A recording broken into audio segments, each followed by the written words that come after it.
Une belle limousine à nos yeux, c'est une vache de grande taille, blonde, avec un bon bassin et un bon pis.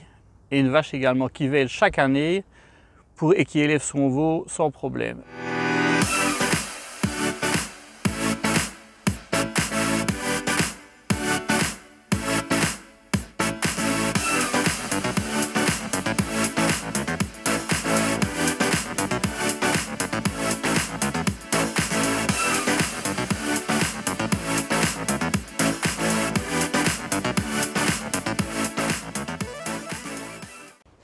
Bonjour Maxime, bonjour David. Bonjour Françoise.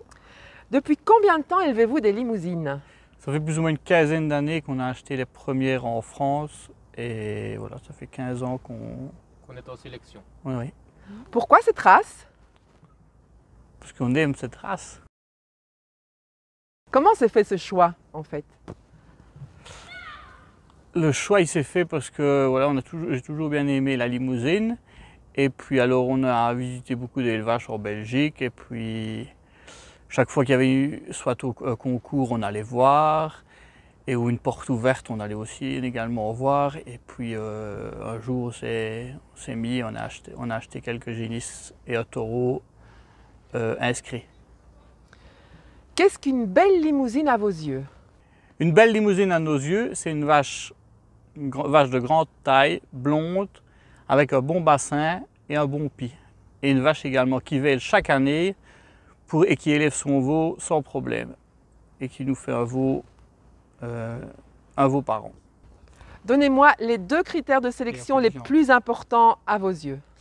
La docilité pour commencer, ensuite le bassin, la taille. Quel est l'âge au premier vêlage? L'âge au premier vêlage chez nous, c'est... Il y en a de celles qui commencent à véler à 24 mois et puis on a 30 mois et 36 mois. C'est vraiment par rapport aux lots de génisses qui sont... Et on met le taureau pour avoir des vélages très rapidement parce qu'on n'aime pas d'avoir des animaux qui ne produisent pas. Dans votre exploitation, en moyenne, quel est le nombre de vélages par vache? Ça c'est difficile à dire parce que tant qu'elle fait un veau qui va, tant qu'elle produise, elle reste à la ferme. Comment gérez-vous la docilité des animaux dans votre exploitation? On pratique la méthode Sauvigné et alors quand en hiver on attache les veaux plusieurs fois 8 heures au cornadi avec une corde.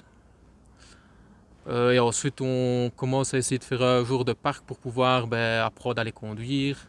Et alors on fait aussi les concours pour entretenir la docilité.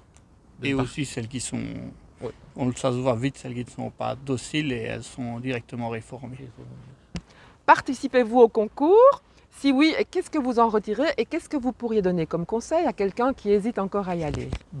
Nous, ça va faire une dizaine d'années qu'on participe à Libramont, ou même 14 ans je pense même. Et alors on a même participé au CIMA à Paris, à Grimax à Metz, à Ettelbruck aussi. Et voilà, ça nous a d'abord ramené beaucoup d'amitié avec même les étrangers et tout ça. Et beaucoup de connaissances et alors on peut se comparer aux autres et voilà, c'est une grosse famille. Quels sont vos débouchés? Alors les veaux de moins d'1 an, ils partent dans une boucherie bio et les vaches partent dans une coopérative bio. Mais aussi nous vendons beaucoup d'animaux pour l'élevage, donc c'est pour ça que nous gardons beaucoup nos vieilles vaches tant qu'elles produisent. Il y a beaucoup de génisses qui partent à l'élevage et quelques taureaux partent aussi à l'élevage. Est-ce que vous utilisez l'insémination ou la monte naturelle? On fait beaucoup de monte naturelle, mais on utilise un petit peu l'insémination pour le gène sans corne. Comme ça, on a introduit le gène sans corne avec des homozygotes comme Viking ou Lorenzo.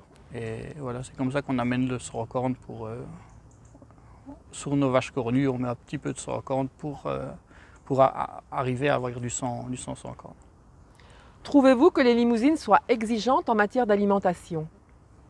Non, parce que nous, elles sont l'été, au premier rayon de soleil, elles vont en prairie Et l'hiver, elles sont au pré-fané et au foin à volonté. Pour l'avenir, quels sont vos objectifs?